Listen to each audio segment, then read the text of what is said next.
Olhe para o irmão do seu lado e diga assim: irmão, entre na brecha. Porque Deus deseja fazer coisas maravilhosas na sua vida. Teve medo de falar isso com o irmão? Entre na brecha.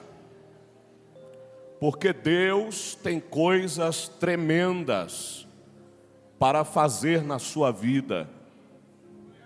Eu diria mais: Candeias, Igreja Batista Nacional Candeias, entre na brecha, porque Deus tem coisas tremendas para fazer neste lugar.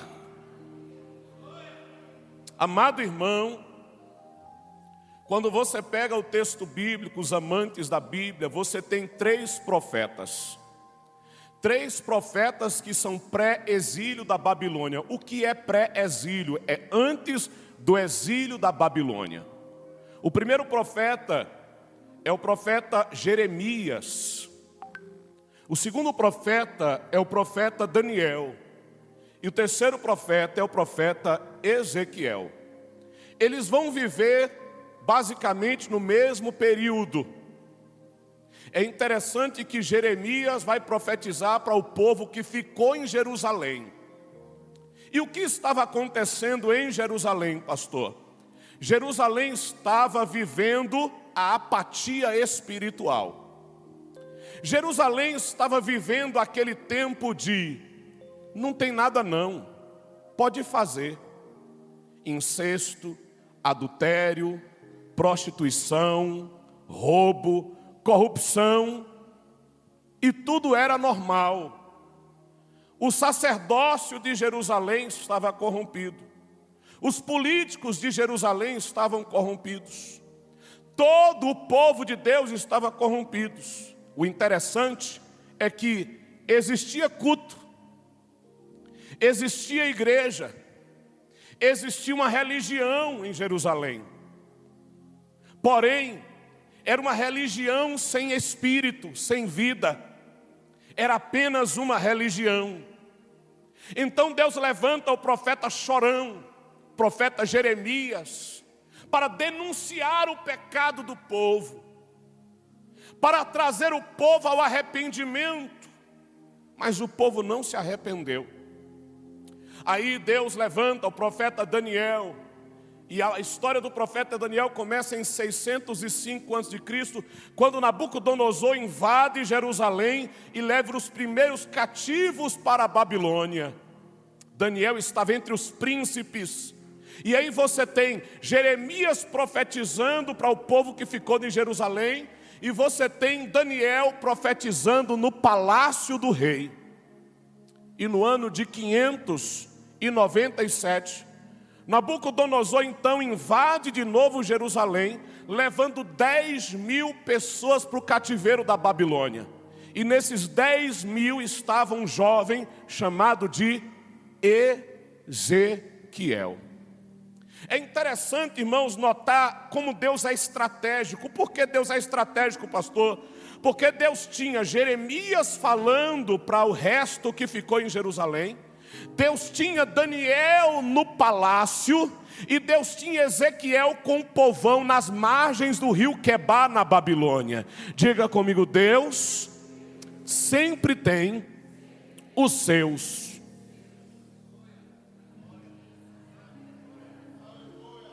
Mesmo que o povo tenha se corrompido, mesmo que o povo esteja vivendo uma apatia espiritual, mesmo que tenham muitos que estão vivendo em pecado, mas Deus sempre tem os seus profetas. Não se engane, querido. Não viva a síndrome de Elias, só sobrou eu. Porque certa vez Elias resolveu dizer para Deus: "Ô Deus, só ficou eu dos profetas." E Deus disse para Elias: Elias, não diga só sobrou eu, porque eu ainda tenho 7.000 joelhos que não se prostraram diante de Baal. Olha para o irmão do seu lado e diga: Deus tem aqueles que ainda não se prostraram. Olha para o irmão e diga: Deus tem os seus remanescentes, os que sobraram dos fiéis. Aleluia! Deus tem os seus Ezequiéis, os seus Daniéis, os seus Ezequiéis. Deus sempre tem os seus. E ali, no ano de 593 a.C., Ezequiel estava com 30 anos de idade, um jovem. E o Espírito Santo veio sobre a vida de Ezequiel. E Ezequiel começa a profetizar contra Jerusalém, para ver se Jerusalém se arrependia do pecado. Porque o pecado traria juízo sobre Jerusalém. E no capítulo 22, é como se tivesse um grito de Deus. Deus está dizendo assim: Ezequiel, escreve aí, Ezequiel. Ezequiel, faz um bilhete, notifica aí, Ezequiel. Ezequiel, escreve aí. O que, Deus? Escreve o que? Eu estou buscando um homem que se coloque perante mim para tapar o muro, que se coloque na brecha, para que eu não venha destruir este povo. E Deus disse: mas a ninguém achei. Eu quero traduzir para você o que é se colocar na brecha, para você entender a analogia do texto, para você entender a força do texto. Antigamente, todas as cidades eram muradas, haviam muralhas, as cidades eram protegidas por grandes muralhas. Se você já estudou sobre a grande Babilônia de Nabucodonosor, a Babilônia tinha um muro tão largo que 7 carruagens passavam uma emparelhada à outra. Todas as cidades tinham as suas muralhas. Então, quando um exército vinha lutar contra aquela outra cidade, ela precisava transpor o muro para derrotar a cidade. Porque a garantia da segurança da cidade estava nos muros da cidade. A fortaleza, a segurança, a dignidade da cidade estava nos muros da cidade. Mas era interessante que aqueles muros enormes, enormes, grandes, diga comigo, no muro haviam buracos. É esses buracos que ficavam no muro que o profeta chama de brecha. E era de vital importância que, quando o inimigo vinha de lá, e o inimigo vinha atacar o povo e atacar a cidade, homens especiais precisavam estar nesse buraco. Homens precisavam estar ali, vigiando aquele espaço. Porque entre o inimigo e a cidade havia um homem na brecha. Entre o adversário e a cidade havia um homem na brecha. Queridos e amados irmãos, todas as vezes que o inimigo vinha de lá, e todas as vezes que o inimigo cercava a cidade, o inimigo saía procurando uma brecha. Diga comigo, o inimigo saía procurando uma brecha. Olha para a pessoa linda do seu lado e diga assim: o inimigo continua procurando uma brecha.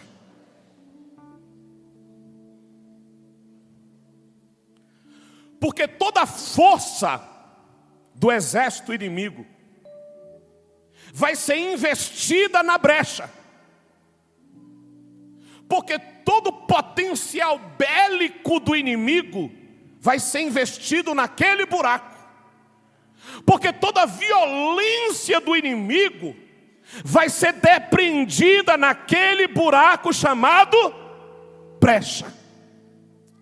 Mas Quando o inimigo procurava uma brecha para entrar na cidade, para transpor a muralha, quando o inimigo saía procurando um buraco para entrar na cidade e destruir as crianças, destruir as mulheres, destruir os pais, destruir as mães, destruir as famílias, quando o inimigo procurava um buraco para destruir as empresas, o comércio, as praças, quando ele saía procurando, ele encontrava a brecha. Mas diga comigo, quando um homem estava na brecha, o inimigo batia em retirada.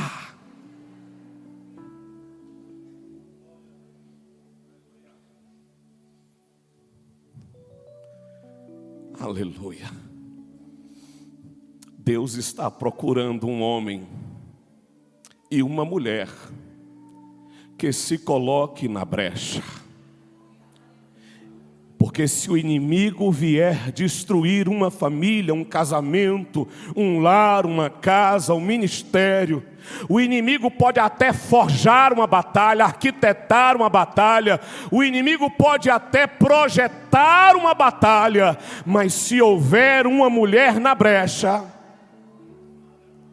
se tiver um homem na brecha, por um caminho ele virá, diz o texto em Provérbios, mas por 7 caminhos fugirá de vós, diz o Senhor. Nenhuma arma forjada contra ti prevalecerá, diz o Senhor. Alabaxoricanta, alabassurianda, alabás. Porém, todavia, entretanto, para que o inimigo bata em retirada, para que o inimigo não prospere, para que o inimigo não adentre as nossas famílias e as nossas casas, para que o inimigo não ache lugar em nosso meio, nós precisamos de homens e mulheres ocupando um lugar na brecha. Então diga comigo nessa noite, assumindo uma posição diante de Deus.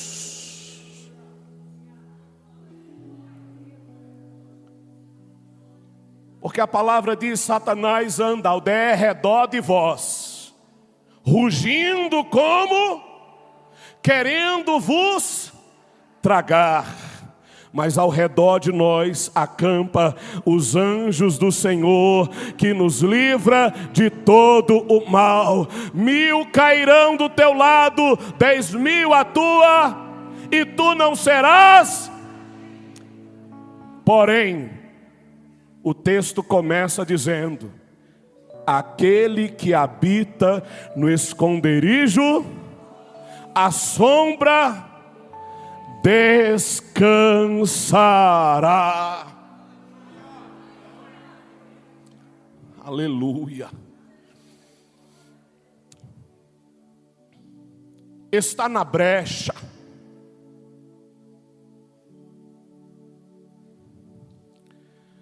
Igreja para frequentar você vai encontrar várias, irmãos. O mercado evangélico é enorme. Músicas para escutar, tem uma todo dia. O mercado evangélico é enorme. Religião surge todo dia. Mas Deus não anda procurando quem está dentro de igreja. Deus não está procurando quem canta bonito. Deus não está procurando quem prega bonito. Deus não está procurando quem é dizimista. Deus não está preocupando quem vem aqui bater um ponto. Deus está procurando homens e mulheres que se coloquem para que o inimigo bata em retirada. Profetiza comigo na vida de quem está do seu lado: o inimigo não vai prevalecer na sua casa, porque você está na brecha.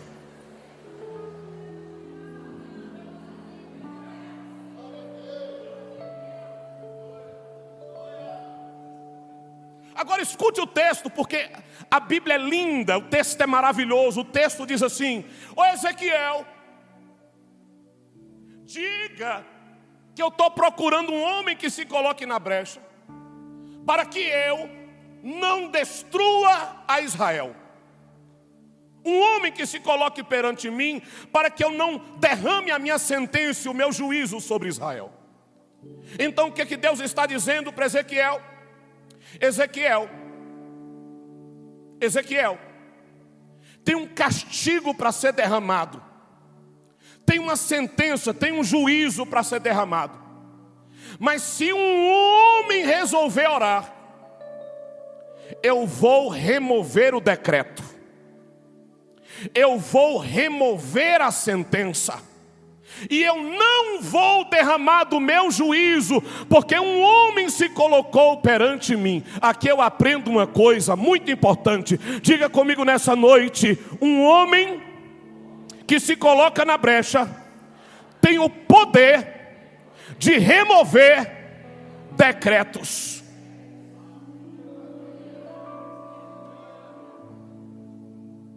A Bíblia diz que Deus olha para Abraão e diz assim: Abraão, eu vou destruir Sodoma e Gomorra, porque o pecado dele cheira mal. Mas a Bíblia diz que Abraão disse: Senhor, e se lá tiver 50 justos?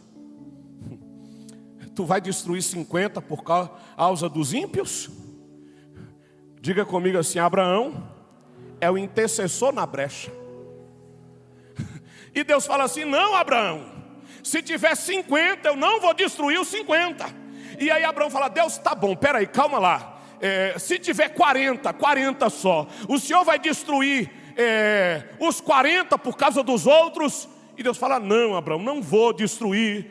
E aí Abraão fala: Senhor, não fica chateado comigo não, porque e se tiver só 30 lá, só 30? E Deus fala assim: não, Abraão, se tiver só 30 eu não vou destruir.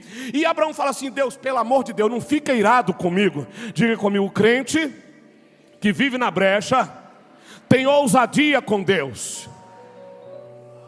Aleluia. Tem alguém aqui de brecha? Que crente de oração, crente de brecha, ele ora diferente, ele é atrevido. Ele tem umas manias estranhas com Deus. Ele ora do jeito que ninguém ora. E aí Abraão fala assim: Deus, e se tiver lá só 10? Deus estava disposto a remover a sentença de Sodoma e Gomorra, porque Abraão se colocou diante dele. É interessante que no livro de Êxodo, Deus diz a Moisés: Moisés, esse povo é de dura serviço, eu vou destruir esse povo no meio do deserto. Ô Moisés, esse povo, Moisés, é um povo cabeça dura. Sabe o que Moisés faz? Senhor, tu vai destruir esse povo no meio do deserto? O que vão dizer nas nações? O que os outros povos dirão? Que o Senhor nos tirou do Egito para nos matar no meio do caminho? Oh, irmãos, diga comigo: é um pobre homem convencendo um Deus todo-poderoso. E o versículo diz assim, 14 de Êxodo 32: e sucedeu que o Senhor se arrependeu do mal que ameaçava trazer sobre o povo.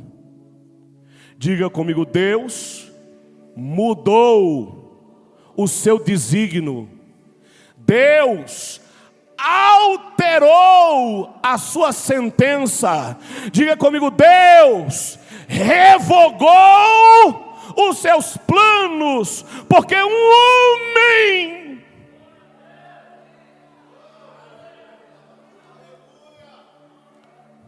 se colocou diante dele para orar pela nação.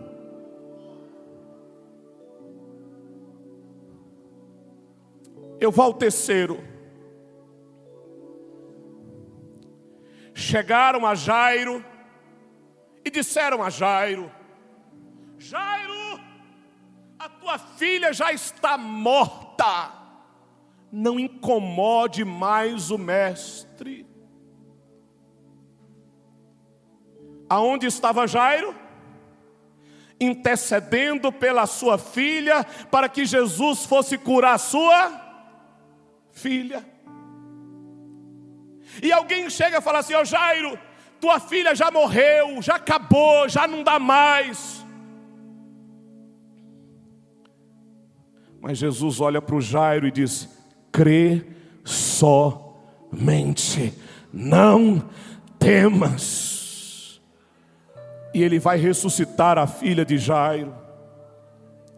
Me ajuda a pregar nessa noite. Olha para a pessoa linda do seu lado e fala assim: ainda que haja um decreto, uma sentença sobre alguém da sua família, se você orar, você tem o poder de reverter toda e qualquer situação. Alguém pode dizer assim: pastor, está acabado. Está acabado até que alguém resolva orar. Pastor, está destruído. Está destruído até o momento que alguém resolver orar. Pastor, não tem jeito. Não tem jeito até que um joelho se prostre e comece a orar, querido. Porque quem ora revoga decreto. Quem ora remove a mão de Deus de um lugar para o outro. Quem move o mundo espiritual não são os políticos. Quem move o mundo espiritual não são os empresários. Quem move o mundo espiritual não é quem tem dinheiro, não são os banqueiros.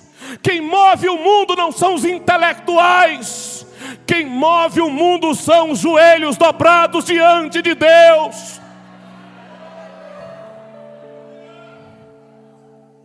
Olha para o irmão do seu lado e assim: a igreja descobriu o poder do voto e esqueceu o poder da igreja que ora.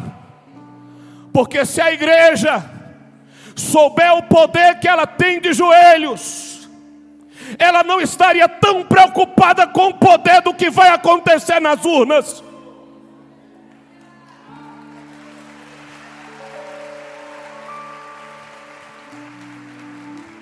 Eu não sou contra você ter um político. Eu não sou contra você defender um político. Você tem todo o direito, irmão. Você tem todo o direito de você defender o seu político na sua rede social, na sua vida pessoal. Nós vivemos em um país político. Exerça a sua cidadania, defenda seu político. Mas entenda uma coisa, querido: a nossa esperança, a nossa confiança, a nossa fé, ela não está nos homens.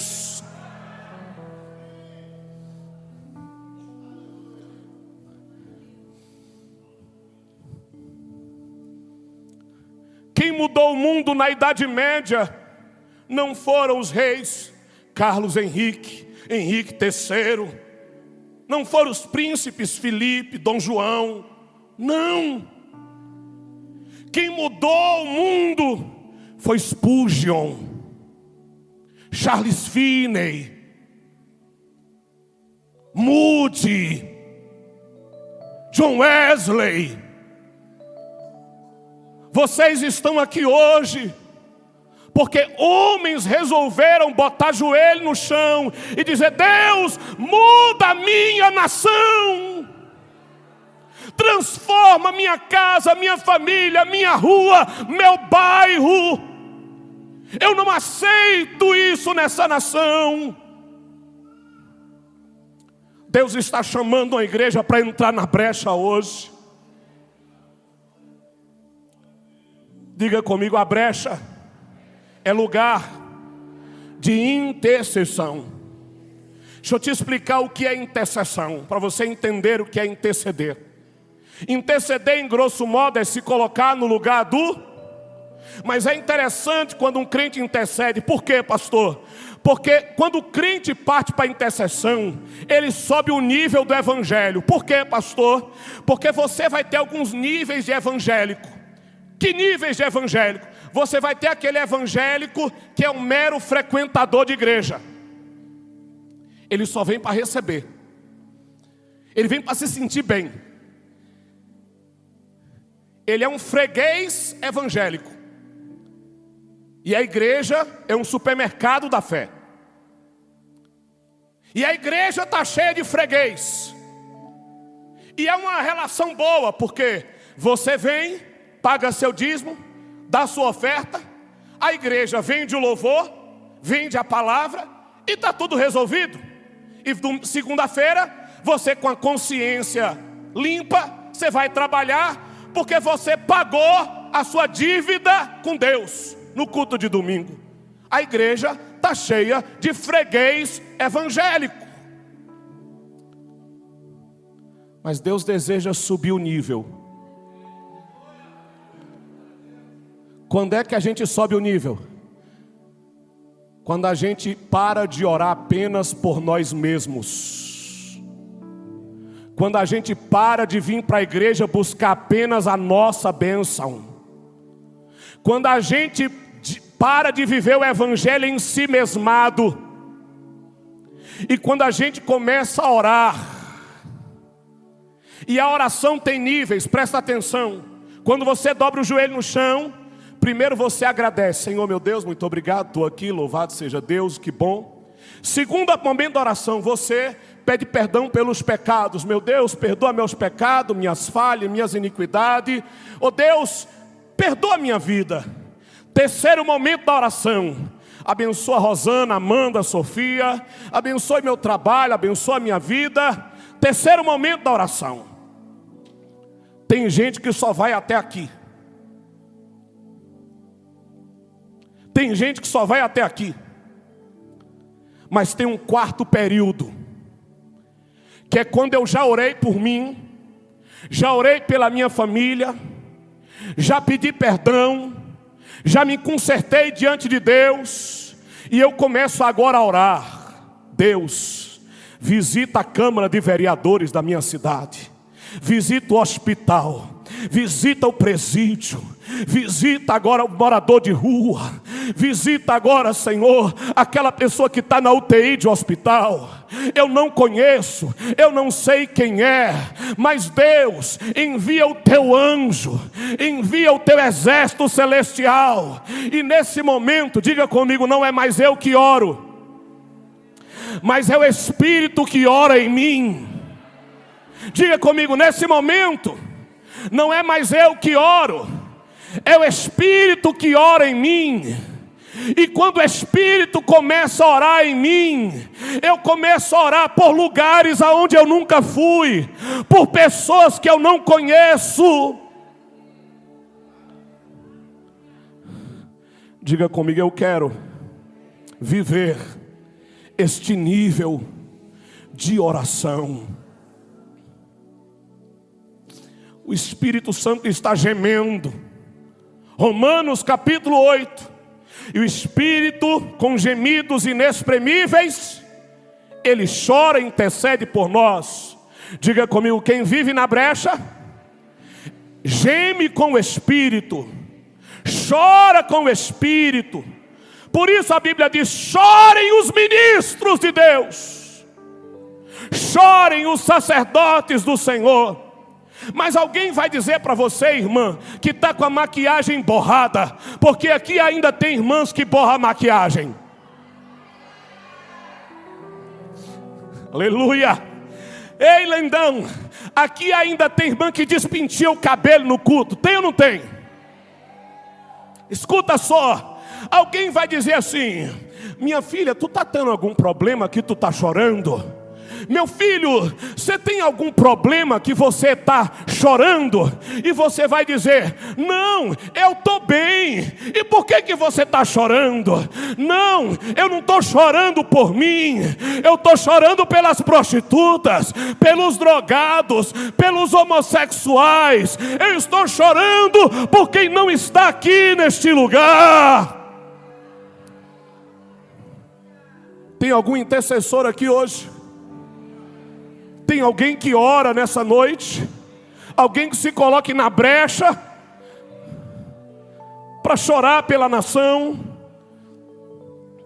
É interessante, irmãos, porque quem está na brecha, quem vai para frente do muro, diga comigo, é o primeiro a receber o ataque do inimigo.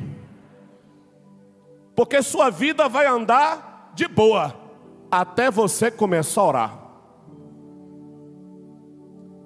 Quando você começa a orar, o inferno vem com fúria para tomar a sua vida. É ou não é? Irmãos, por quê? Diga comigo, intercessão é colidir com forças espirituais das trevas. Feche os seus olhos comigo. Nós estamos debaixo de uma colisão do inferno aqui agora. Feche os olhos comigo. Levante sua mão direita aos céus e comece a orar. E declare comigo: as portas do inferno não prevalecerão contra a igreja do Senhor. Declara comigo: as portas do inferno não prevalecerão contra a igreja do Senhor.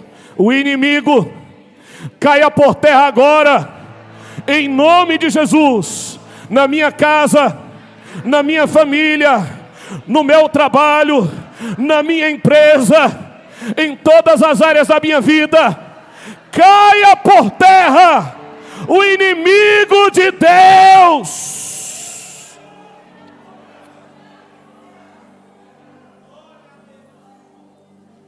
Você sente um peso do inferno, a opressão do inferno, porque quem se coloca na intercessão, ele colide com o inferno. Mas não tenha medo, maior é o que está conosco.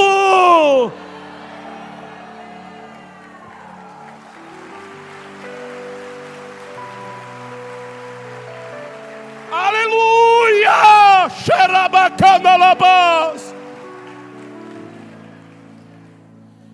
Aleluia!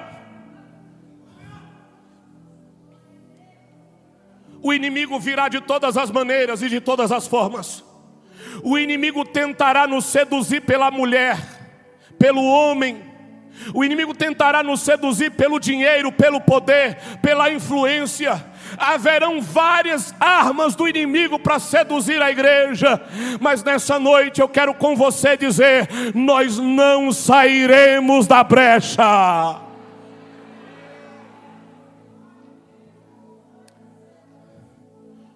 Entenda, irmão, por que é difícil a igreja? Porque nós estamos colidindo com o projeto do inferno. Porque nós estamos indo contra um projeto do inferno. O diabo já tinha armado um plano, mas aí a igreja chegou.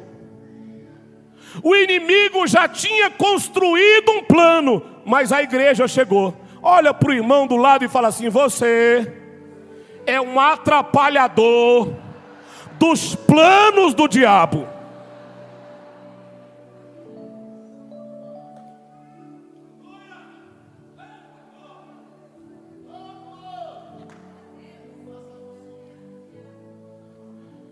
Quem intercede, ele colide. Porém, ao mesmo tempo que quando a gente intercede, a gente colide com as forças do inferno,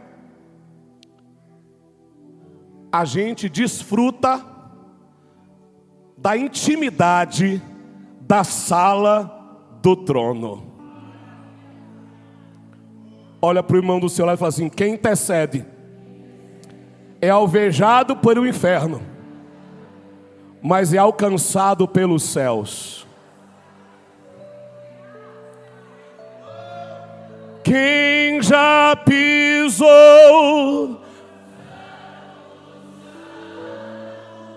em outro lugar,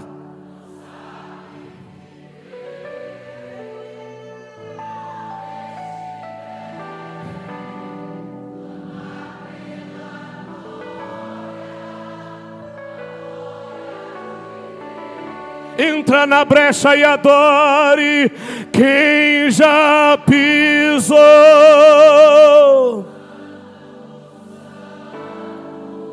e barachore canta labás, não sabe.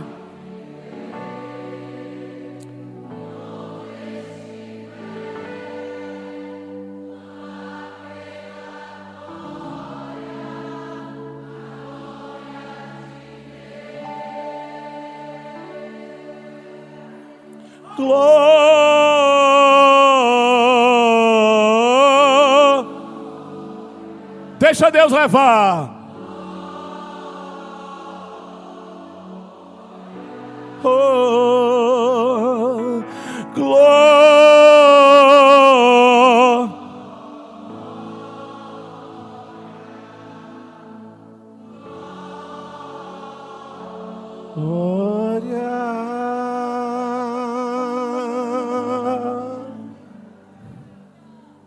diga comigo, quem intercede compartilha do ministério do Espírito Santo, porque Ele é o maior intercedor.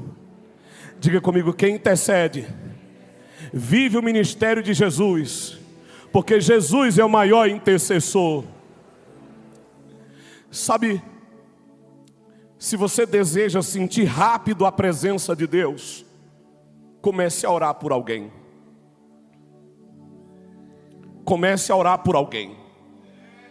Se você quer se apaixonar por alguém, comece a orar por alguém. Você quer perdoar alguém com facilidade, comece a orar por ele. Porque diga comigo, oração gera intimidade. Ai Deus, Tu estás aqui neste lugar. Oh, Ele está aqui. Muitas vezes o marido não sabe o poder da oração que ele tem com a esposa. Por que a gente evita no gabinete que um pastor ore sozinho com uma mulher? Porque nós entendemos no mundo espiritual que quando um homem ora com uma mulher, ele gera intimidade. Então nós temos um cuidado no gabinete pastoral. Querido, quando dois concordam na terra, isso fala de quê? De dois em aliança, casamento. Quando um homem e uma mulher resolvem orar juntos, quando filhos resolvem orar juntos, quando a igreja resolve orar junto.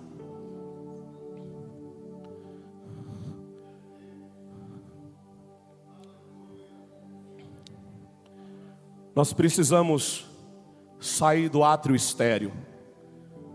Precisamos sair do átrio exterior. Diga comigo, precisamos ir além do véu, com ousadia, no Santo dos Santos.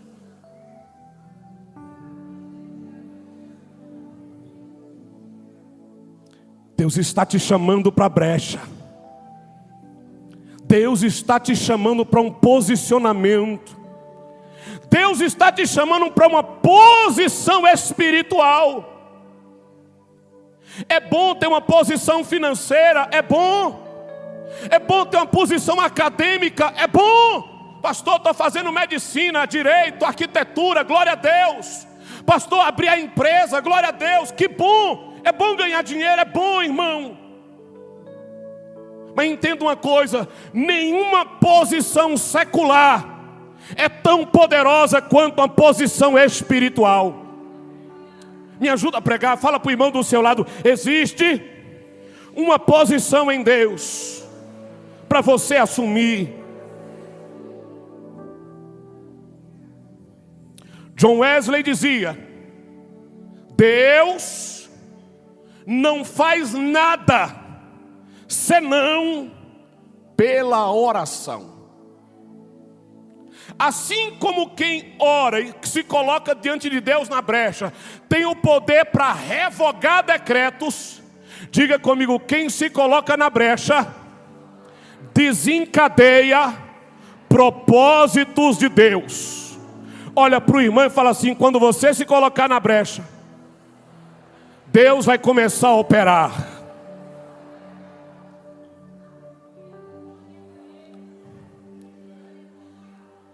Deus está com sede para te abençoar.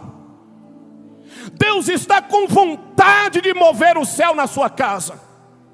Deus deseja te levantar como ministro, como sacerdote. Deus tem uma obra linda para fazer na sua vida. Mas Deus não pode fazer se você não se colocar na brecha. Deus não vai fazer se você não estiver na brecha. Existem as muralhas de Jericó. E Deus disse assim: santificai-vos, porque amanhã o Senhor fará maravilhas diante de vós. Por que a gente não vive o extraordinário de Deus? Por que as promessas parecem que estão travadas? Por que a gente não desfruta daquilo que Deus prometeu? Foi o profeta um mentiroso? Foi Deus que mentiu? Não, irmão. Deus não é homem para que minta, nem filho do homem para que se arrependa. A promessa sobre a sua vida continua de pé. O que está faltando, pastor Henrique? Está faltando você assumir a sua posição diante de Deus. Porque quando você se posicionar, olha para o irmão do seu lado e diga assim: a sua vitória é inevitável. Rabaixo, rabacanalabaxeira, barras. Eu vou ministrar sobre essa igreja.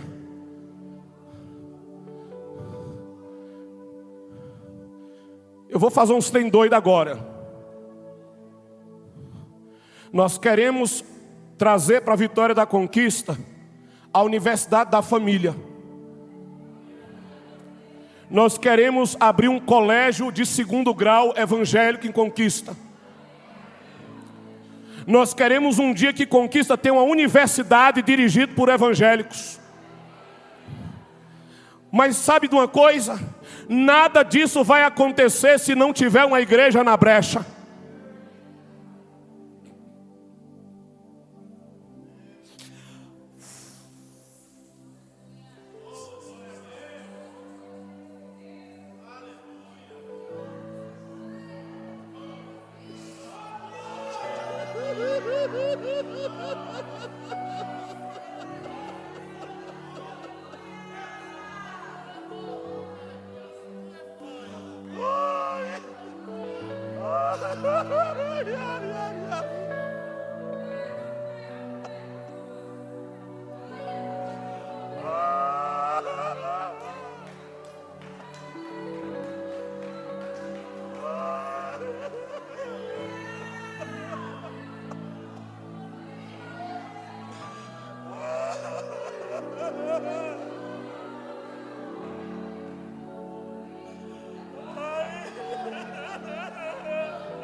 Me desculpe, me perdoa.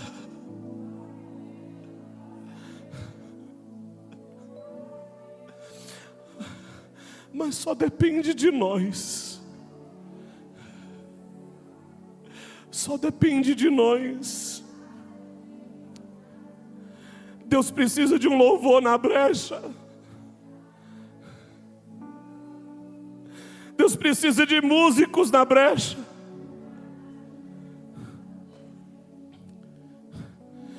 Deus precisa de obreiros na brecha.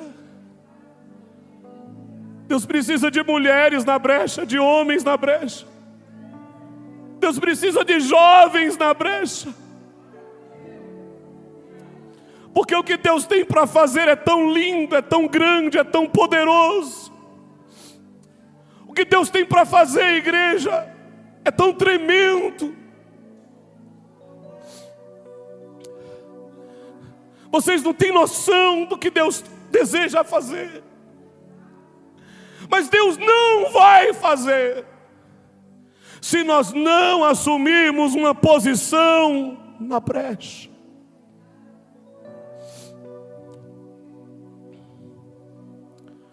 O profeta Ezequiel disse: busquei um homem.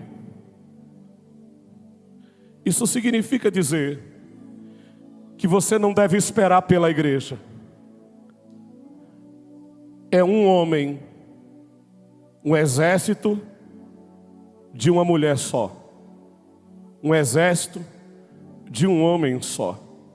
Então diga comigo: Deus, começa comigo então.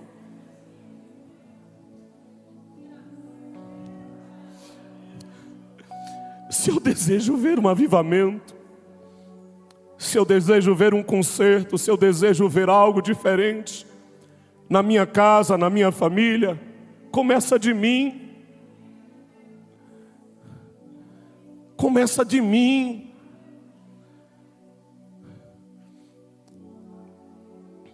John Evans, 1910, um jovem orou 13 anos no país de Gales. Uma jovem teve um sonho, John Evans, um cheque, e no cheque estava escrito 100.000 almas. O Espírito soprou no país de Gales. A história conta que ninguém mais tinha Bíblia para vender, porque as Bíblias começaram todo mundo queria comprar Bíblia.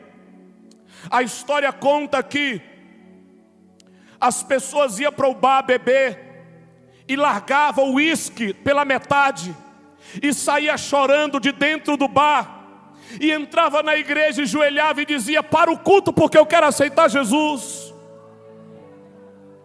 A história conta que as pessoas que mexiam na carvoaria de John Evans, eles tinham os cavalos, e ele xingava na hora que educava os cavalos. O cavalo obedecia xingando, mas todos os carvoeiros se converteram, e aí ninguém mais xingava palavrão, e os cavalos já não obedeciam mais, porque eles não xingavam palavrão. Eles teve que readestrar os cavalos. O avivamento veio do país de Gales, subiu e foi para a Rua Azusa, nos Estados Unidos. Os negros americanos. O poder de Deus era tão grande na igreja, na Rua Azusa, que quando as pessoas passavam na avenida eram batizadas pelo Espírito Santo. Depois esse avivamento desce para o Brasil. Assembleia de Deus, Deus e Amor, Igreja Congregacional Cristã no Brasil. E nós vivemos a primeira onda de um avivamento no Brasil. Eu quero trazer uma palavra profética para você nessa noite. Virá um avivamento em Vitória da Conquista. Virá um avivamento sobre essa nação. Vitória da Conquista viverá um grande avivamento. E Deus está procurando homens e mulheres para começar um avivamento. E Deus está dizendo: endireitai, se coloque na brecha, porque eu quero fazer algo grande nesta cidade. Eu vou continuar pregando, eu preciso terminar. e edificarão as ruínas antigas, e serão chamados reparadores de brecha. Sabe o que é isso? Porque quando os muros caíam, não tinha nem mais muro e nem brecha, só tinha ruína. Quando a cidade estava arruinada, as ruínas, a palavra arruinado de ruínas, era quando os muros caíam no chão. Alguém dizia: a cidade foi destruída. Mas aí Deus, através do profeta Isaías, diz assim: eu vou levantar aqueles que levantarão as ruínas antigas e repararão as brechas. O que é isso, pastor? Aquele que saiu da brecha, aquele que saiu da posição, aquele que teve uma vida destruída porque saiu da posição. Deus está dizendo: eu vou te levantar de novo, eu vou erguer os muros de novo, eu vou te botar na brecha de novo.